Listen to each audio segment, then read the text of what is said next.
This week isn't just big, it's game-changing. General Hospital. The March 19th episode of General Hospital delivered one of those deceptively small moments that longtime viewers know better than to ignore. What seemed like a throwaway line from Britt Westbourne may have quietly opened the door to a massive storyline twist, one that could reshape family ties, resurrect old mysteries, and ignite new drama across Port Charles. As Britt prepared to leave town, packing up her life at Bobby's and planning her escape with Jason Morgan, the mood was already heavy with uncertainty. Britt has never been a character who makes clean exits.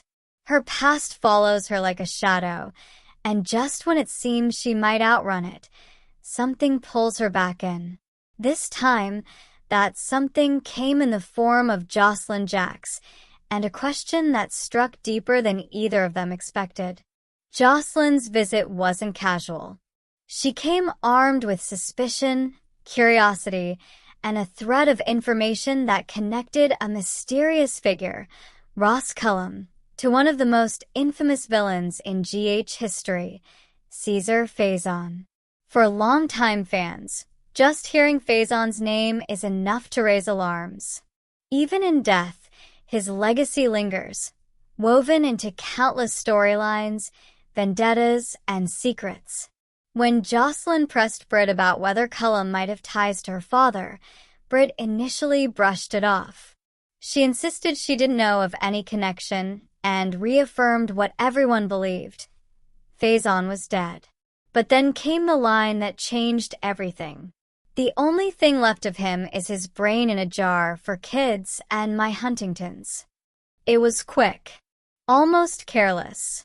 But in a show like General Hospital, nothing is ever truly accidental, a slip or a reveal. Fans immediately latched onto one specific detail, for kids. According to established GH canon, Cesar Faison has 3 known children: Britt herself, her half-brother Nathan West, and the ever-complicated Peter August.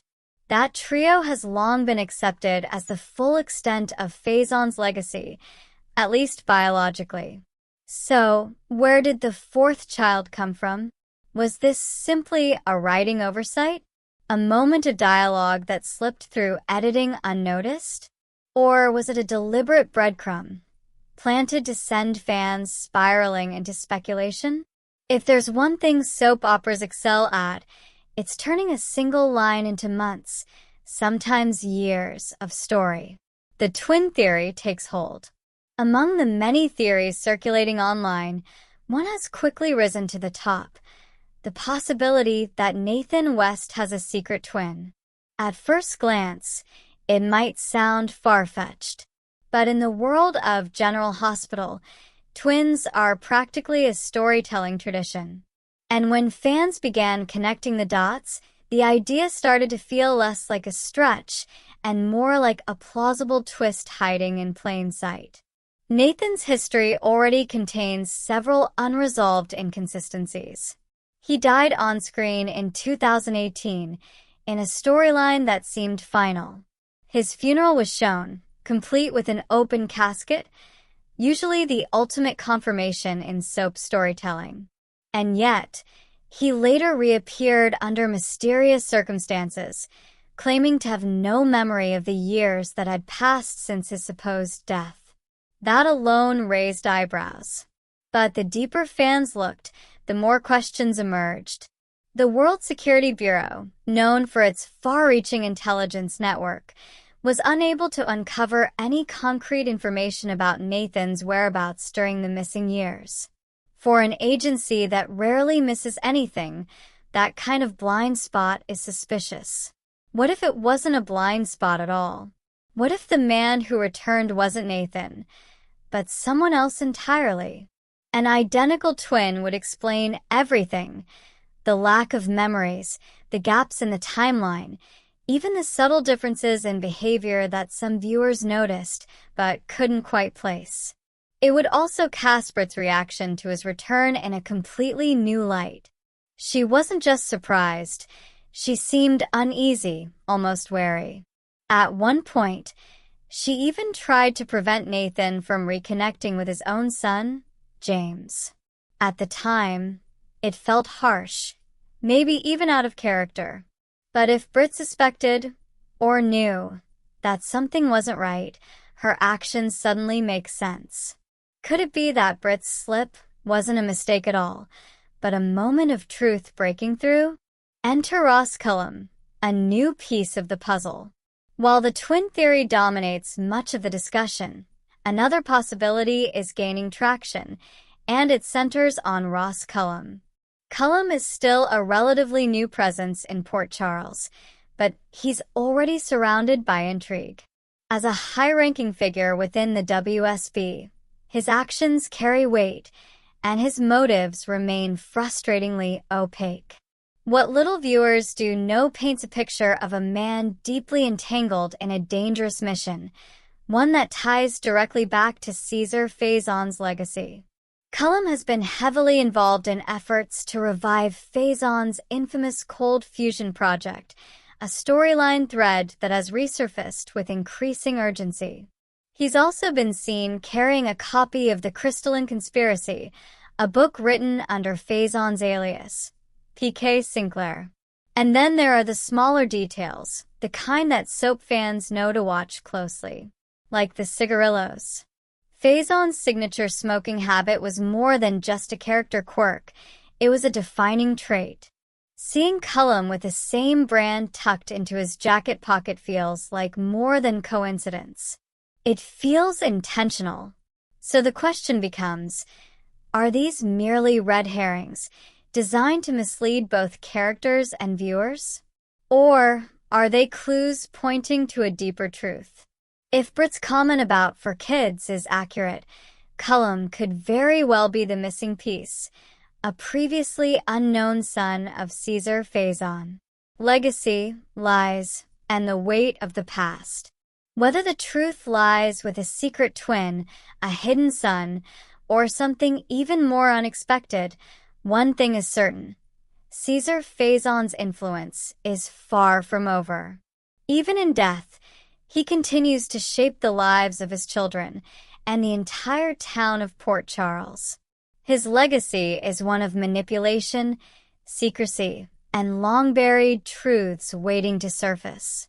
And Britt, more than anyone, carries the burden of that legacy. Her mention of Huntington's disease serves as a reminder that Faison's impact isn't just emotional or psychological. It's deeply personal and physical.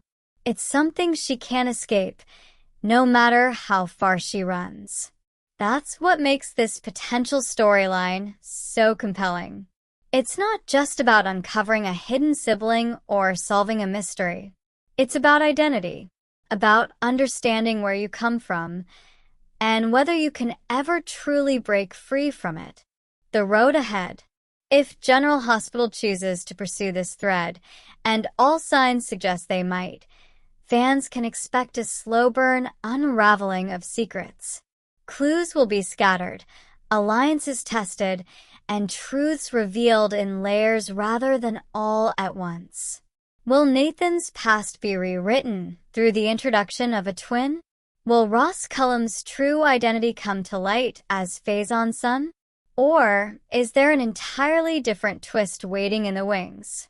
Soap operas thrive on the unexpected, and General Hospital has a long history of delivering twists that redefine everything viewers thought they knew.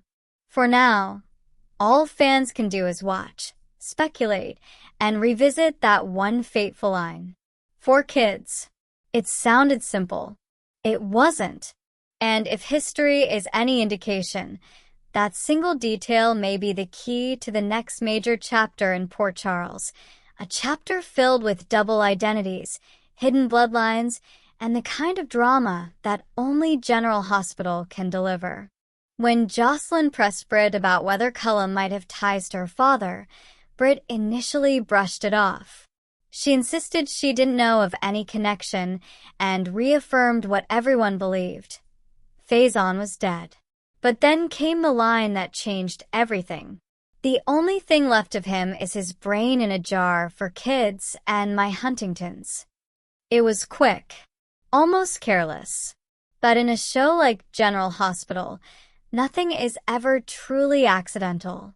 A slip or a reveal. Fans immediately latched onto one specific detail. For kids. According to established GH canon, Cesar Faison has 3 known children. Britt herself, her half-brother Nathan West, and the ever-complicated Peter August. That trio has long been accepted as the full extent of Faison's legacy, at least biologically.